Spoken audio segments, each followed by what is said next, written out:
వరదలకు గత ప్రభుత్వమే కారణమన్నారు డిప్యూటీ సీఎం పవన్ కళ్యాణ్. బుడమేరు వాగును గత ప్రభుత్వం విస్మరించిందని విమర్శించారు. చిన్న చిన్న ఇరిగేషన్ ప్రాజెక్టులను పట్టించుకోలేదన్నారు. విజయవాడపై ప్రత్యేక కోణంలో దృష్టి పెట్టాలన్నారు. వరద సాయంలో ఇబ్బందులు వస్తాయనే తాను పర్యటించట్లేదని క్లారిటీ ఇచ్చారు పవన్ కళ్యాణ్. వరద బాధితులకు ₹1 కోటి సాయం అందించారు పవన్ కళ్యాణ్. అవుట్లెట్ తీసుకోకపోవడం బేసిక్గా గత ప్రభుత్వం చేస్తుండాల్సిన పని కొంచెం దృష్టి పెట్టుండాల్సింది, వాళ్ళు పెట్టలేకపోయారు.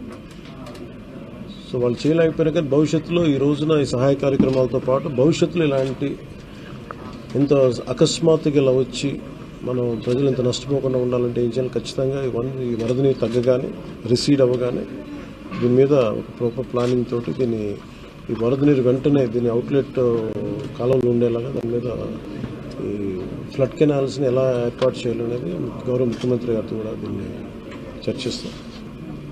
అలాగే నా సైడ్ నుంచి కూడా ఈ ప్రత్యేకించి రాష్ట్ర సీఎం రిలీఫ్ ఫండ్కి ₹1 కోటి నిధుల్ని నేను చంద్రబాబు గారి రాష్ట్ర ముఖ్యమంత్రి నిధికి నేను విరాళంగా ప్రకటిస్తున్నాను. ఈ సహాయ కార్యక్రమాలకి చిన్న ఒక పూర్తి స్థాయిలో ఏమాత్రం వాళ్ళకి వచ్చినా కానీ నాకు చాలా ఆనందం కలుగుతుంది. అది దిశగా రేపు కలిసి వారికి అందజేస్తాను చెక్.